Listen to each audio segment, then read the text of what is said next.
Hello everyone. It is Jackie from Pocket of Preschool. So today or tonight, depending on when you're watching, we are talking all about the assessment data binder. So this is part 3 in the 3-part series all about assessment.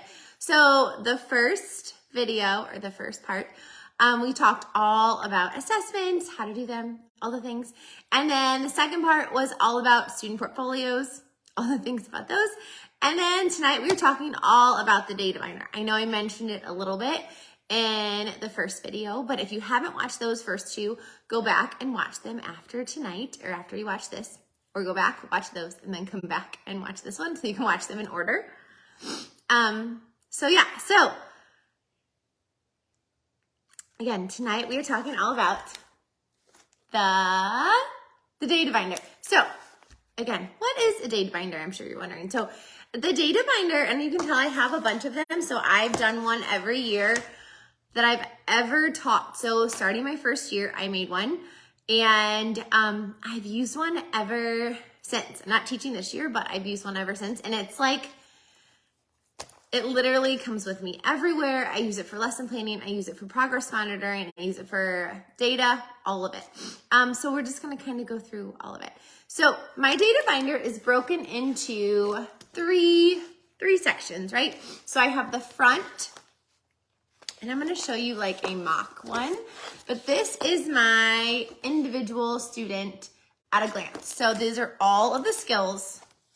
In tech, it really should turn, but again, I made a fake one, but it's just for one kiddo. So it's kind of like the whole kiddo at a glance. So it has everything on it, and typically they're that's in there, and I can turn the page, and each kid has their own. But I made a mock one for you guys, so I wouldn't be showing you one student's data. So we have all of the skills kind of at a glance. So I have like identifies letters, letter sounds, level of writing, rhyme, syllables, identifies numbers, identifies shapes, counting, sorting, patterns, more or less, identifies colors, pencil grasp, drawing, writing their name, handwriting skills, scissor skills, social, emotional, and gross motor. Yes, so I have kind of like literally the entire kiddo at a glance. And again, typically, like Jude's is right here, but I don't want to show you his, so I'm gonna show you my my mock one. But normally I have all of my kiddos have their own in this first section, and then after the first section, I have all of the different areas. This one's binder is a little bit easier to see. So I have literacy, math, social skills, fine motor, gross motor, observation forms, and then I have an empty one that way, you know, you just never know what else you want to put in there mid-year. So each section, this one I made a little cover for each one. And then inside of it, so for each skill, I have right here are all the student names kind of at a glance, right? My whole class. And then for each skill, I have the skill across the top. So for this one, it's identifies letters, and it's developmental sequence at the top. So it's knows, name, and print, identifies letters in their name, and then identifies some letters. And that way I can write, if you can see, I write down how many letters they've identified. And then this one says if they have identified all letters. So I have that for each section, right? For each one. I have all of it. We have, you know, all of the math, social, emotional, gross motor, all of it. So each area has all of those skills, or each skill on the, hold on, if I'm in the front again.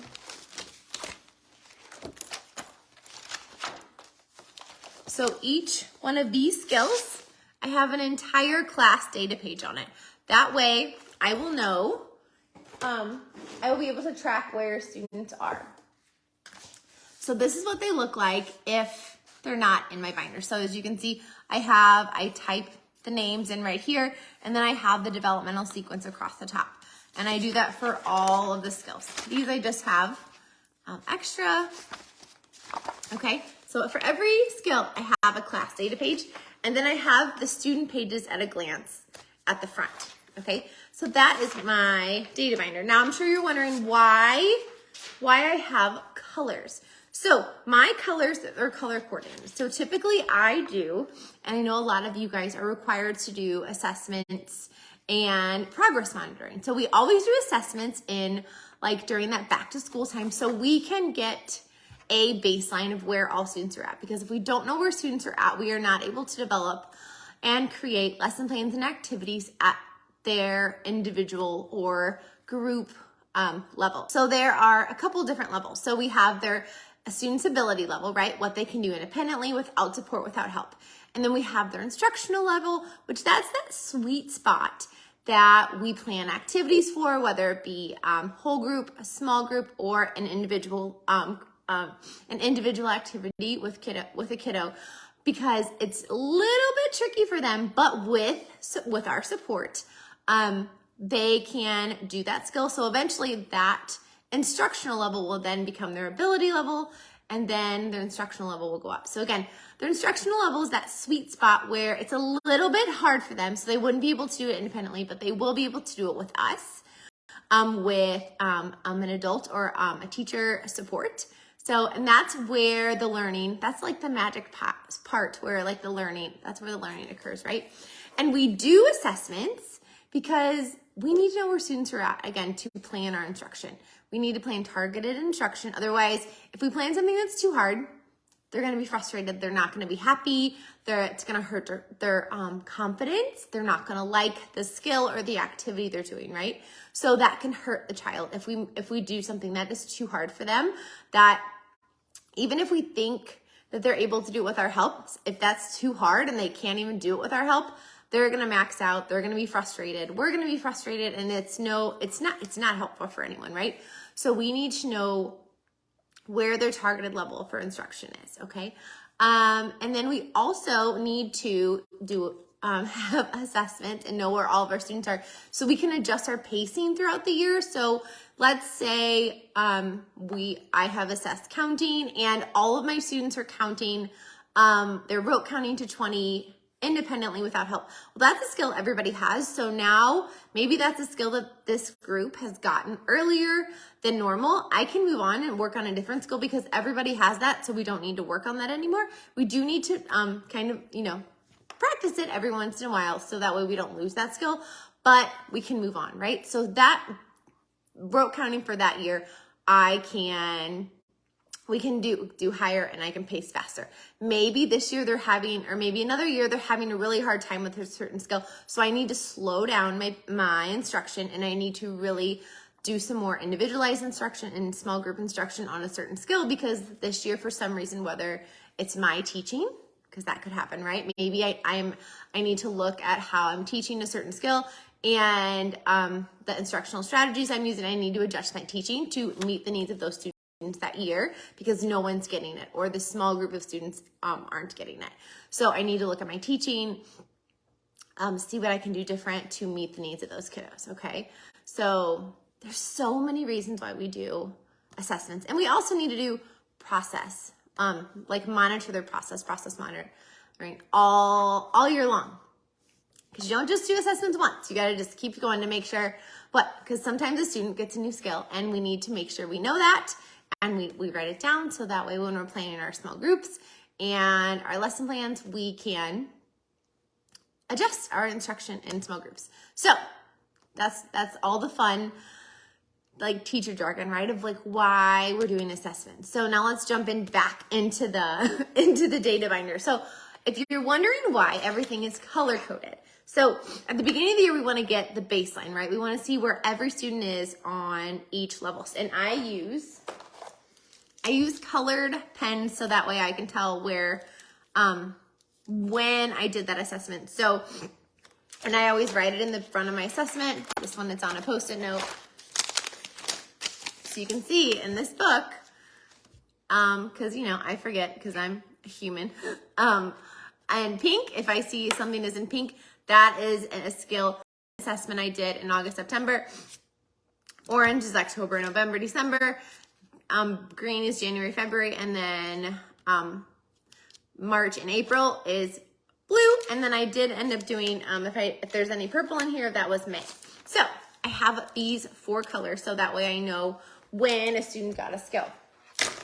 So if we look back at this page, now it will make sense why there are different colors for different things. So if we look at identifies letters, I did individualized assessment on identifies letters, and all of the orange letters that are marked off, that's a letter they knew at the beginning of the year.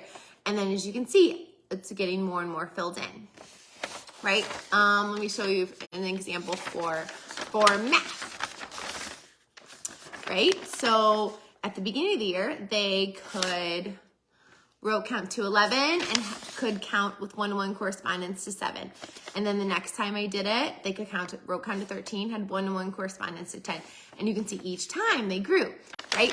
One thing that's great about using colors, if you see all of a sudden that color, the next color is not showing up, or they're at the same level, or maybe they've lost some skills, that's a red flag to know maybe something's going on with this kiddo. Something could be going on emotionally where they're not able to learn, or maybe there's a learning difficulty happening. Maybe, we need to get their vision and hearing checked. Who knows? But it's definitely a red flag for us, right? They're not growing or they're regressing. So that's why I love using colors, so I know when I did it, or when I did an assessment and when that student was able to do that skill at that time. Again, so I can see if they are progressing appropriately, or if they're stuck, or if we're regressing. This is a great tool to talk with parents. And then a lot of people ask me if I use progress reports for parent-teacher conferences, and I do. And guess what? They look exactly like this, except in the corner it says progress report. So for this kiddo, I would, at parent-teacher conference time, again, it is the exact same sheet. So I'm just filling in their current level and it's progress report. So I would just mark down all the letters they know, all the sounds. I would mark their highest level, and I would send this home or talk with mom and dad or grandma and grandpa, whoever, at parent-teacher conferences. It's the same piece of paper. This is also great because at any time, if a family wants to know how a student is doing, I can literally copy this front and back, and I can send this home with the kiddo. I can show this to admin, or if a therapist comes in my classroom and they want to know where they are, I can whip this out and show them this as well. So again, it makes parent-teacher conferences super, super easy because it matches this. Now, I know you're wondering, well, if I teach 3-year-olds, we're not really working on letter sounds, or we're not assessing it yet, right? And that's totally understandable. So for my 3-year-olds, I have a different progress report that matches my student skill sheet. So on my student skill sheets for my 3-year-olds, I don't have beginning sounds on there yet because we are just exploring sounds at 3, and I'm still teaching sounds. I'm still talking about sounds, but it's not something I'm assessing yet. Okay. Now, if they're super smart and they're advanced, then I can switch up. But typically, I don't assess beginning sounds at 3. It's just not developmentally appropriate yet. And again, I'm teaching it. We're playing with sounds. We're doing sound games. We're doing all the things, all the literacy, phonemic awareness, all the things. But I'm not assessing it yet. Yet is the key, right? I do that pre-K year. So that their page is going to look a little bit different, okay? Now, I do have in my assessment data binder pack this page. I think there's 4 different options, 4 different levels, and there's also an editable one. So like, let's say you, I don't know, for whatever reason, let's say you don't want to assess more or less, you can delete that off of there and get rid of it. Maybe you don't want to assess patterns, or you don't want it on this student data page.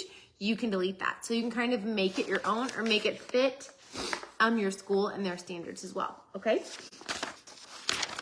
And just so you know, this skill sequence is based on research, and I think typically I use, and I have a list, and I actually literally have them printed at my house. I have about 8 6 to 8 states at any given time. It's usually the same ones. Missouri, Texas, New York, California, Florida, Illinois, and there's a couple other ones. I'm always using those state standards and Common Core to create all of this. Okay, so that's where I'm pulling all these developmental sequences from. I'm pulling them from the standards and I'm pulling them from research. Okay, so there's that. Now,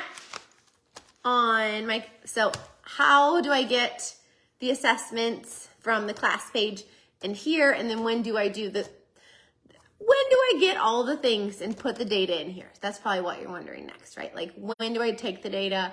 When do I take observations? How do I put it in here? So let's talk about that next. So we all do most, I would say, right? Most of our assessments are through observation, right? When they're counting, we are having them count for us. Maybe I'm doing a small group and we're playing a counting game. And I bring now, hold on. This is after I've done so in August, in September, I try and get a baseline and I try and get all of my assessments done. So that means I am doing one-on-one assessments and I'm doing assessments as I'm teaching, as we're doing small groups, right? I'm bringing this data binder with me to small groups so I can assess students through play. So let's say we are playing a math counting game, right? Maybe we're doing a game where they roll the dice and they put that many pom-poms in the ice cube tray. Okay. So what I'm going to do is I'm going to bring my data binder with me. And as they're playing, let's say we're playing the counting game, they're rolling the dice and they're counting the number on the dice and they're putting that many in their tray. So let's say Jude rolls the dice, he rolls a 6. I watch him count out 6 and put 6 in his hand and he puts them in the ice cube tray. Maybe I observe him count out 6 and he doesn't have one-to-one correspondence. Let's say he only put 5 in his hand. So I could say, okay, he doesn't have one-to-one correspondence to 5. So I'm going to watch him the next time he rolls his dice to 3. And let's say he rolled his dice to 3 and he has one-to-one correspondence to 3. So I will write down 3 for his one-to-one correspondence. Or maybe he only had one-to-one correspondence when he rolled the 1 on the dice. And that's okay, because again, they're 3. They're just coming to us. We're just assessing where they are. So maybe I'm gonna write a 1 down. Okay, so I have rote counts with one-to-one correspondence, counts out in a This is rote counts with one-to-one correspondence, and then demonstrates the last number counted is how many are in the set. So maybe it's emerging. Maybe I could say, hey, Jude, how many do you have in your hand? And he would say 1, 2, 3, 4, 5, 6, 7, 8, 9, 10. And he has 6. So he does not know the last number he counted means how many he has. So I could say that skill is emerging. I usually put EM for emerging in my binder. Okay, so literally I'm taking this assessment binder with me to a small group. Now, am I going to be able to assess every student that I'm in small group with as they're playing this counting game? Probably not. It may take me 2 or 3 small groups to get everybody in that small group to get their informal assessment and to be able to know how many they have one-to-one correspondence to. And maybe as they're playing, I will ask students, hey Jude, can you count to 20 for me? And he will say 1, 2, 3, 4, 5, 6, 7, 8, 9, 10, 11, 19, 22, 34. So I will write 11 down or whatever it was. And then, or maybe he only has one-to-one correspondence to 4. So I write 1 to 4 and then that's it. It's just as simple as that. And I know I say as simple as that because it's not always that simple, right? To assess during small group. But if you bring this with you to every small group, you may be assessing 2 kids each time. But that's 2 less assessments you're going to have to do later. Let's say you brought your data binder with you to all of your counting small groups for the past 2 weeks, and you notice that you have not been able to assess Sally and Bobby. And so today you're going to watch Sally and Bobby as they play their games, and then you'll be able to assess them. Again, I don't want assessments to be something extra I'm doing. I want to do assessments on all of the amazing play-based activities that I'm already doing. I'm already going to play these awesome counting games. So why not observe them and write it down really quick? And if you have horrible behaviors during a small group and you don't get your assessment done, it's fine. It's no big deal. Just bring it with you next time, or play in another math small group or accounting small group so you can get to your assessments in. Okay, it's, again, if you just bring it with you every time. When I was teaching, I would literally have this with me almost at every single small group I would do. If I was doing rhyming, I had it with me. If I did counting, I had it with me. If I was doing syllables, if I was doing cutting, anything, I would literally have it with me so I could, one, progress monitor after I did their initial beginning of the year assessments. I would say, oh, you know, Jude, he can count to, I just noticed he counted with one-on-one correspondence to 12. So I'm going to get my green marker and I'm going to write it down because now it's November and I'm going to write that down. Okay. And if a student has developed a skill and they are at a higher level now, you don't want to pull them for your lower level small group because now that small group is too easy for them, right? Because if something's too easy, what happens? Kids have behaviors, right? And we always want to teach our kids the level they're at, right? So use this for your small group. Now, you can also use this data binder to write down all of the one-on-one assessments you're doing. So in the other video, I talked about how this is my portfolio crate. And now if you don't do student portfolios, make yourself an assessment crate. So put these folders in there anyways and just call it your assessment crate. So this folder says needs to be documented. This folder says needs to be filed. So if you don't use portfolios, you won't need this needs to be filed. You'll just put all the stuff that you need to document. You'll just send this home and put this in their cubbies. And then you can put like your assessment binder in here and all of your other assessment tools if you want to have this be your assessment crate. Now, if you do student portfolios, you'll just have all of your students right behind it. Okay, so in this to be documents folder, let me show you what you can have in here because again, the stuff you're already doing, you can use that and use it in your data binder. So again, you don't have to do more small groups and you don't have to do more assessments. Use what you're already doing. So let me just show you some things and how I use, again, the assessments and things I'm already doing in class to write it down in my data binder. So let's say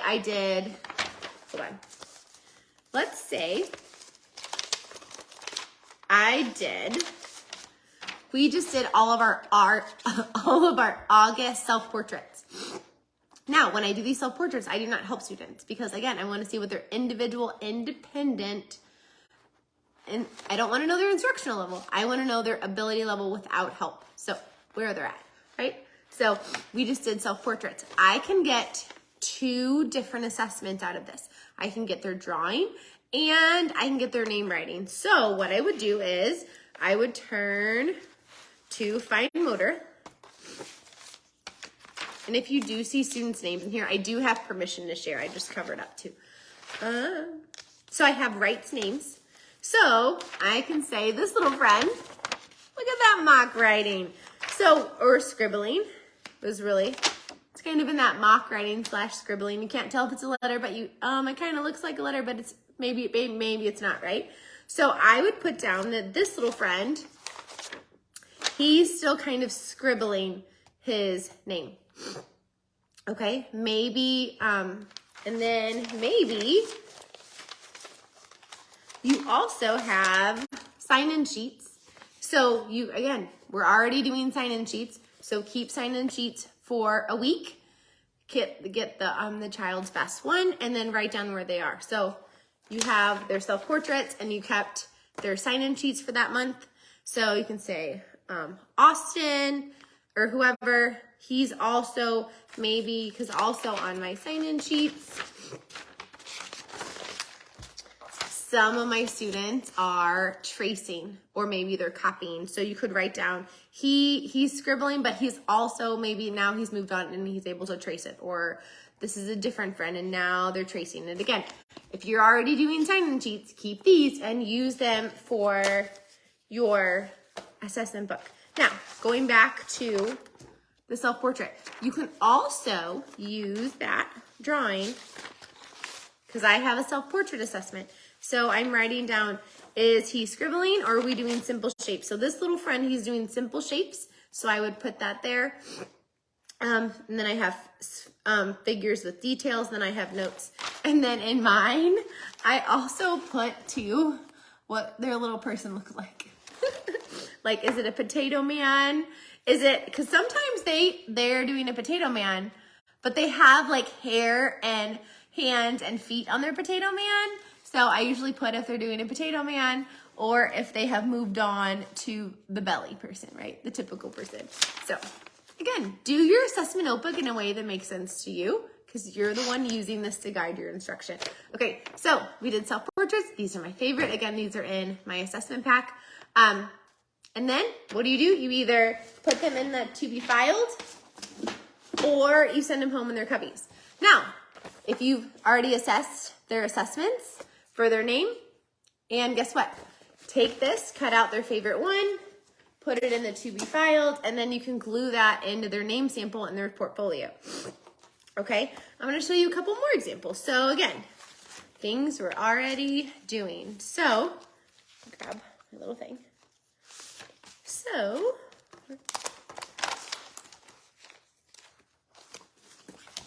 gotta go to the literacy section for this one. So this one is stages of writing.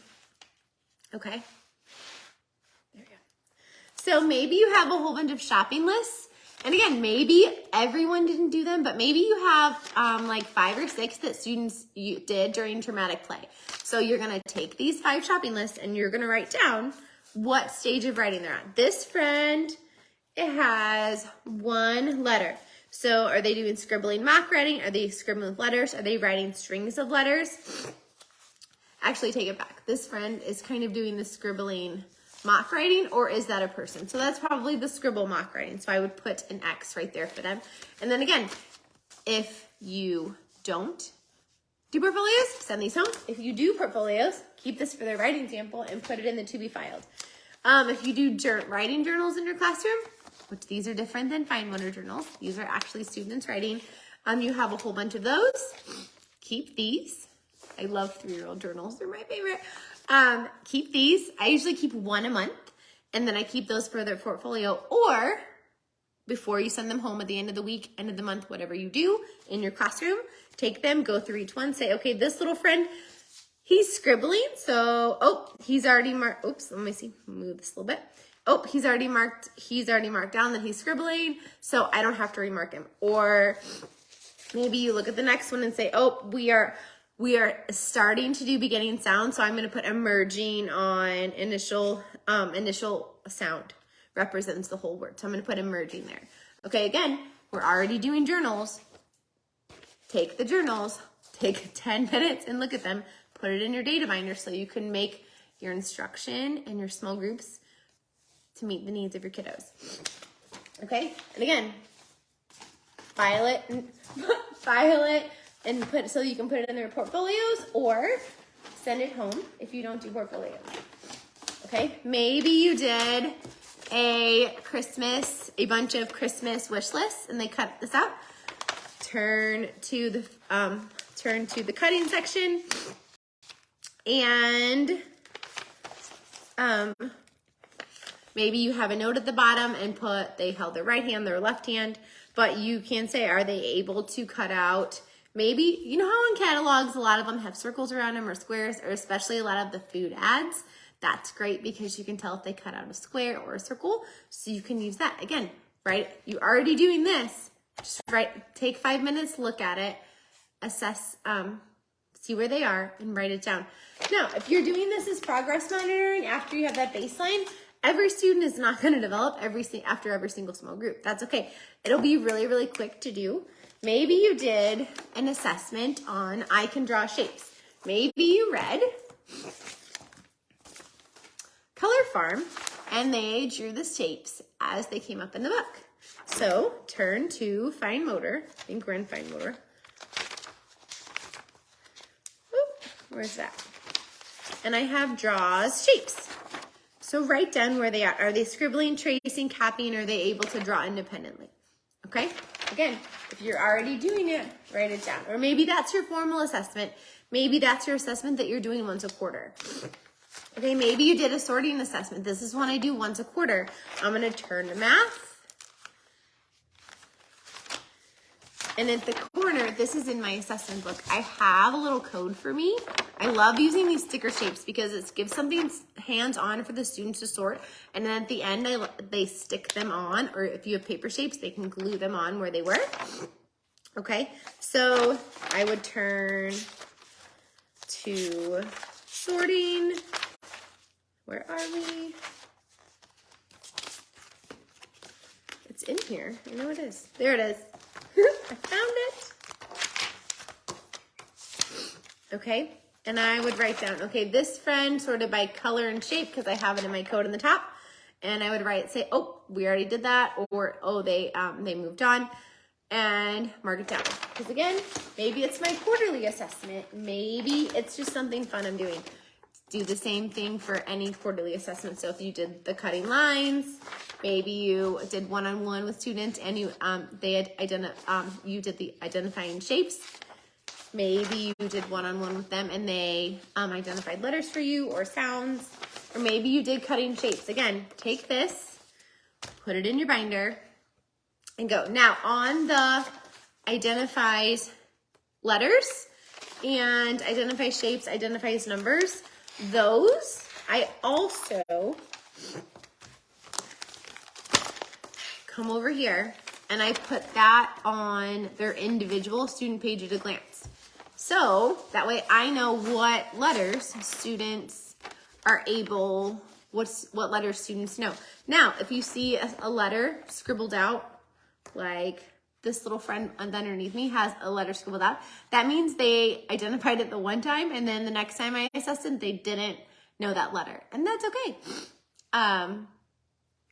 So that, and then again, I do that also for shapes and I write down what shapes students are able to see. And then I also do it for numbers. Now my 3-year-olds, just an FYI, I forgot to point this out. My 3-year-olds, I only have identifies numbers 1 to 10. Now, do I expect my pre-K kiddos to be able to identify as numbers 1 to 20? No, but typically my pre-K friends, they know numbers 1 to 10. So I want to start working on the next level with them. Now, do I expect them to know numbers 1 to 20 by the end of preschool? No, I do not. But again, I know they're going to be able to know numbers 1 to 10. So I want to keep going. So I do have that on my assessment sheet just so, and again, if you have that on here and you say, you know what, families, I don't expect them to know numbers 1 to 20 by the end of the year. But I know they're going to know, they will know numbers 1 to 10, hopefully. So that way we'll know where they are. So if you have something on here that you say, you know, that's kind of a kindergarten skill, say, you know what, that's something they'll still work on in kindergarten. So do not stress that they don't know all of that yet. And that's okay. Okay. So those are all of the things. Again, a lot of them we're already doing. So you can also, at the back of my binder, I also have spots for student observations, observation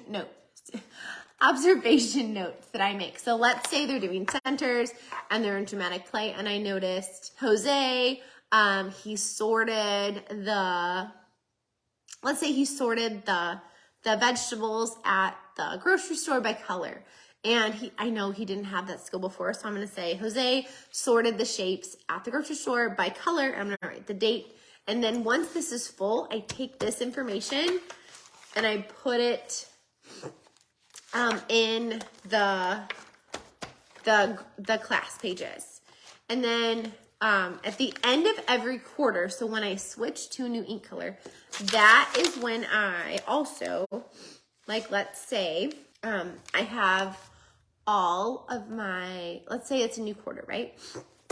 And we are not pink anymore. We are moving to the next color. So what I do is I take all of these class sheets and I transfer them to their individual sheets. So I will literally go down the list and I have my sheets in order in the front as I do on here. So I can literally go, and I like these happy ring binders because what I can do is I can take out this rhyming page.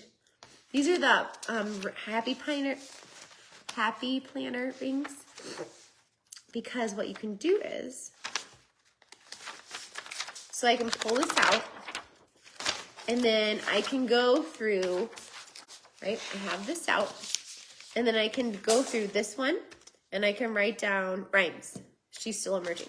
And then I can turn the page and go to this one and say, oh, for rhymes, we're recognizing. Oh, for this one, and then I can literally just fill in each student's individual page with this form.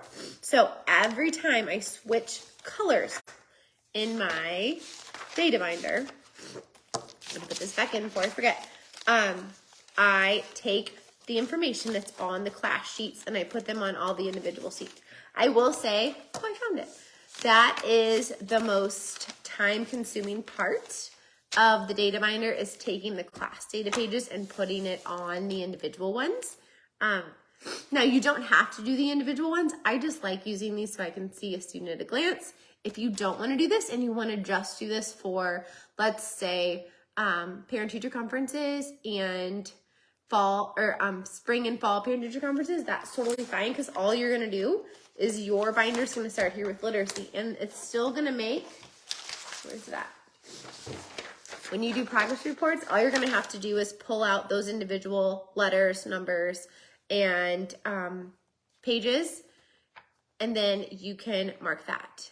And then for all of the other skills, you'll be able to just literally flip through this data binder and be able to mark where they're at. Now, I know you guys see social emotional on there. So social emotional, I literally just observe my students. So let's say this week, and I usually pick, every week in my lesson plans, I will pick 2 to 3 different skills that I'm gonna make sure I assess everyone on. So that way I get all my assessments in every quarter. Now, am I still, if I don't have counting down and I'm doing a counting small group, I will still bring this with me, but things like social emotional, gross motor, I wanna make sure I'm assessing those things every quarter. Or maybe I've noticed I haven't assessed more or less or something like that. Again, it's also really easy to tell if you haven't assessed something because of the color coding. If you assess something in like the first color and it's almost the end of the second section of your second quarter assessment, and this assessment doesn't have blue on it or something, you'll be like, oh, I didn't assess that yet. I need to do that this week. So for social emotional, what I do, like this one is follows simple rules, participates, interacts with others, engages in play for a sustained period of time. And I always do D for, EM for emerging, D for demonstrated, or I put an X for demonstrated. I'll literally just have this out, and I usually do it during a transition activity, and then I'll walk around during center time, and I'll watch during center time a couple different times, and I'll just walk around the classroom and think about that day and say, okay, how are we doing on this skill? And then or maybe I'll bring this with me for small group and say, okay, the student does participate a lot, or we're not participating all the time yet. How are we doing interacting with others? And then are they able to play in a sustained amount of time? Again, these are all editable, so you can make them how you want. I also have follows routines, follows transitions, expresses feelings appropriately, uses problem-solving skills. Now, I am expecting them to be at the developmental level of them. I'm not expecting them to be at a 6th grade level, right? So uses problem-solving skills. I want them to be able to use problem-solving skills that's developmentally appropriate for a 3 or 4 or 5-year-old, right? Okay, so yes. So for social emotional, I literally observe, and a lot of the transitions and following routines, I literally have this out. Maybe I'm doing like you watch the transition from snack to wash hands to sit down and eat, to throw their stuff away. Snack transition is a great one to get a lot of social emotional observations, because one, are they following the routine? Are they able to do the transition? Are they able to express their feelings appropriately? Because it has to do with food. And waiting and taking turns and all of that. And then uses problem solving skills. If they run out of snack, are they able to figure out what to do? If their cup falls over and they spill it, do they know what to do? How to solve that problem? Shows responsibility. Are they throwing their stuff away when they're done? Things like that. So the snack transition is a really great transition, or really the snack time is a really great one to watch a lot of the social emotional stuff. And then open playtime or open centers is another great time to watch and observe, to get those other social emotional things, like level of play. If you assess that, are they doing parallel? Are they just playing independently? Are they doing cooperatively? And things like that. And again, all of this is included in my assessment pack. So how am I going to use this? All of this data that I'm working so hard and bringing with me day in, day out. How am I using this for my lesson plans? So let's say I am doing my lesson plans. I can turn to, let's say, counting. I'm going to say, okay, you know what? I need to make small groups for counting. So maybe I'm going to say, okay, I'm going to do 3 groups. This group, I'm going to have a dice that's 1 to 3. This group is going to have a dice that's 1 to 6. And I always do this example because it's the easiest. And then this group is going to have a dice. They're going to have 2 dice. Right? We're all playing the same game. I'm doing the same small group. Or maybe I'm doing one small group and these couple kids have a dice that has that's 1 to 3. And I make my own dice just with a little wooden cube. And these kiddos have the dice that has 1 to 6. Or maybe you're doing a math game and you're doing, this friend has a 10 frame and these friends have a double 10 frame. So these friends are working 1 to 10. These friends are working 1 to 20. Or maybe you even have a group that has a 1 to 5 frame. So you're going to go down in your assessment book and say, okay, like Billy, Sally, Jose, and Josie, they're going to be in my groups 1 to 10, because that's where their instructional level is. And then these friends, let's see, Charlie, Austin, and I said Billy already. Chase. You always go with kids you have had in your class, right?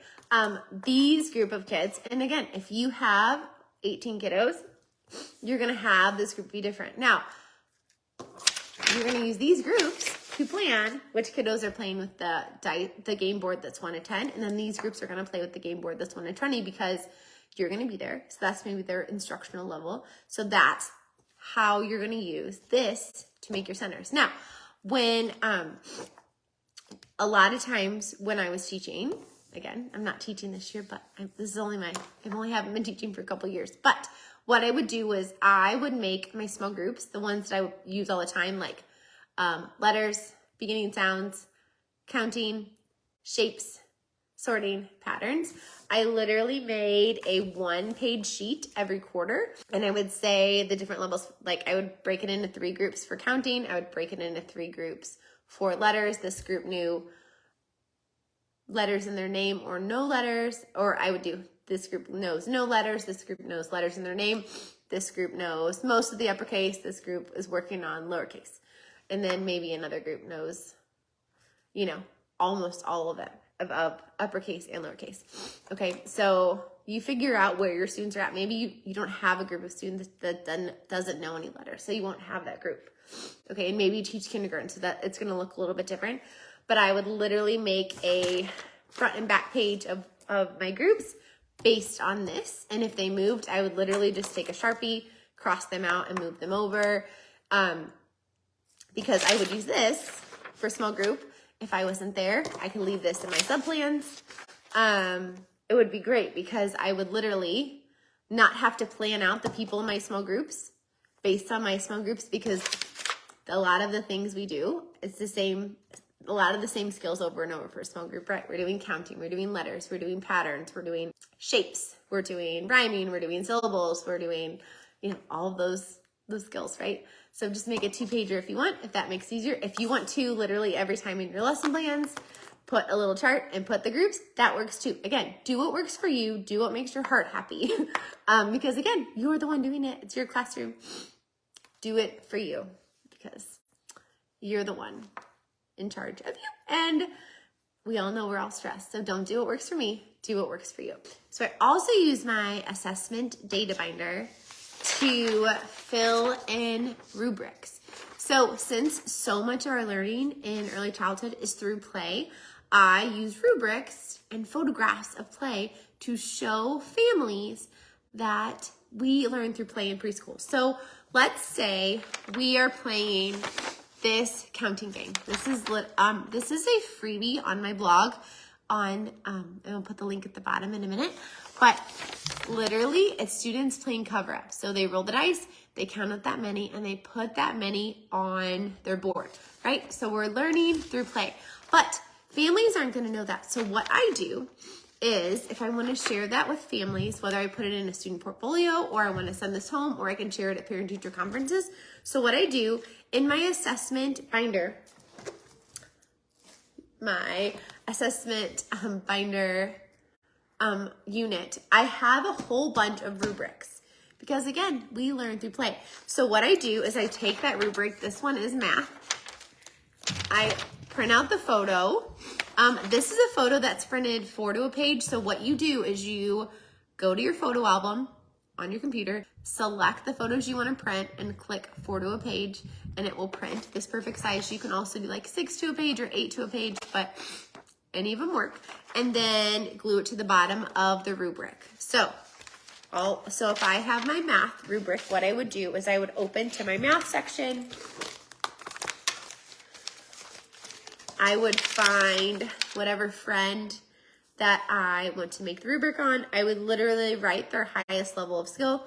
Rote counts from, 1 to 19, counts up to 15 objects with one-to-one correspondence, and then yes, he demonstrates that he has one-to-one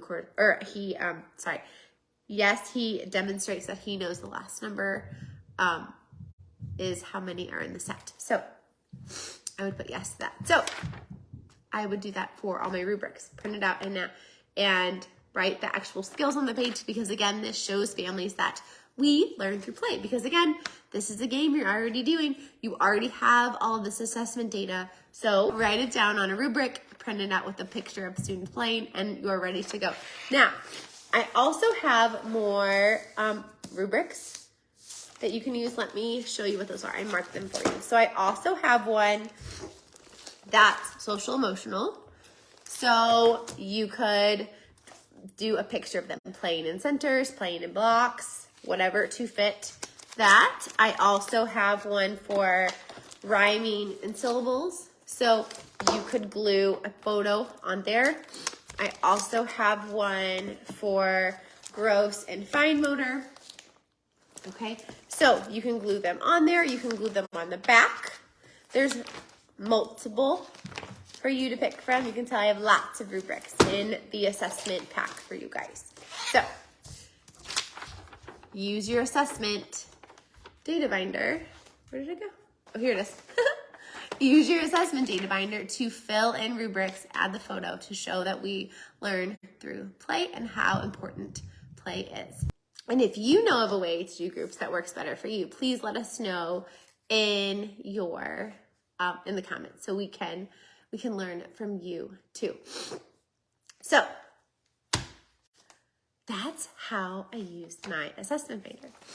Again, I use it to guide my instruction. Oh, I was also going to say, when I'm doing my lesson plans for the week, I will also use this and I will go, okay, I'm going to turn to fine motor and maybe, okay, I'm going to look at, I don't know, cutting.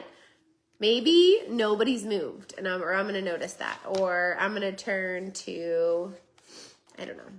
Maybe colors. Maybe one year you have a lot of students that don't know colors. So you're going to look at this and go, wow, we do not know our colors yet. So I'm going to do a small group on colors. So also use this book if nobody is changing colors. Again, changing colors for each quarter. If nobody's changing colors, or if you notice a lot of students are low on a certain skill, tailor your whole group circle times, a lot of your small groups to the things that your students need to work on. If your students are masters at counting, you don't have to do a lot of small groups on counting. Do you still need to do some? Absolutely. We want to keep those skills growing. But if they're really weak in one area, that's where we need to tailor and adjust our instruction to and slow down our pacing on whatever skill it is. Maybe they're really struggling with rhyme. Maybe they're really struggling with syllables. Make lessons to fit that, and you'll see growth because you're doing instruction and you're teaching them the things that they don't have yet. And then the other last thing is also in my classroom, because, preschool, I would have other teachers in my classroom. I also kept this student observation notes page on clipboards, a couple places in the classroom. Each assistant teacher that was on our team had one, and what they would do is they would write their notes down on the things they saw, and then when theirs was full, they would give it to me, and then I could put it in my data book because their eyes are amazing, and they're going to catch things that I don't see because maybe I'm dealing with a behavior, or maybe I'm dealing with a parent, or I'm teaching small group, and they are engaged in play in the block center, and a kiddo was doing something amazing, and they write it down. That is great assessment too. So use the teachers that are on your team in your classroom to do the assessments too. Assessments don't always have to be horrible and boring and something you hate. They can be, again, observations you're making during play, and play is the best way, right? It makes the kids happy. It makes us happy. I know I love playing in the block center. I would rather play in the block center any day than do a one-on-one assessment on positional words. If they're playing in the block center, and you notice you don't have those positional words, you can be like, okay, let's play a really silly game. Okay, you have that dinosaur, put the dinosaur on top of the building, put it inside, and literally open the math section, open in positional words, and they can write it. You can write that down during play. Or maybe your another teacher on your team notices that student is using all of these certain vocabulary words. They write that down, and you can put that in your book, in your assessment book. So, and again, this is in the, this is called the data binder. So if you only want this, you can just get that. If you have my assessment bundle, it is in there too. And all of the covers, all of the dividers are included. This was before I made dividers, so you can also use literally store-bought dividers and hole punch bind them too. And I would write them on just with black marker. You can tell I used it a lot because they get pretty faded. But also included now are little dividers, and all you do is I laminate these, and then they're actually just a circle, and I tape them to the back. So nothing crazy. And then these are happy planner rings, and I laminate the front and the back cover, nothing else. I laminate the front and the back cover, and then the dividers, and nothing on the insides laminated. The pages, the section, the divider pages, I just print those on cardstock. Everything else is on just regular paper. And then also, what's also great about the happy binder rings is if you get a new student, you can just put it in. I don't know if you saw me do that. Hold on. Let's say you get a new student. Pretend this is blank. You can literally just put it in. Or maybe you need to copy and print this for a parent or for a family, or because they're being tested, maybe evaluated, copy and paste this, give it to them. That's why I love happy planner rings. They're amazing. I have in my Amazon storefront, I have links to literally all of my favorite happy planner stuff. And if you're buying it at Michael's, make sure you use a coupon because the hole punch is kind of expensive, but it's great. And you can also use this. This is what I use for my teacher binder too. So yeah. So I hope this answered a lot of your questions. And yes, somebody's asking if there's a special hole punch, and there is. It looks like this, but it just has these holes. And it's actually cheaper to buy the Happy Planner rings than I think this one. And this one, you can't tear stuff in and out of very easily, right? Like this would not be fun to tear in and out of. And if you are type A like me, that would hurt your heart. This is better. If you're type B, then this is probably fine. Totally fine. Just put in extra student pages because you will get that new kid in the middle of the year. Or if you teach special ed preschool and you get them as they exit first step, so you get 3-year-olds, you know, in March, you can put them in. So yes. Alrighty. Well, you guys have an amazing night. And again, this is the third and final part of the assessment video series. Again, this is the assessment data pack. I hope you guys loved it. I hope you guys got a lot out of it. I hope you make one for your classroom because it's a game changer. It will literally change your instruction, and it will make lesson planning so much easier because you'll be able to look at this and say, oh, we need to work on this skill, or we need to work on this skill, or we don't need to work on this skill because my kiddos are rock stars at this. Okay? So, again, assessment data binder. You should make one. All right? And if you don't want to make it crazy as mine, make it to fit you because it's your classroom and make your heart happy. And do what is attainable and something that you can manage too, right? We don't want to do something that's going to stress us out and make us have more of a headache. So if the student skills pages stresses you out, don't have that section. Just have all of the class pages in there, okay? But you guys have a great day or a great night, and I will talk to you very, very soon.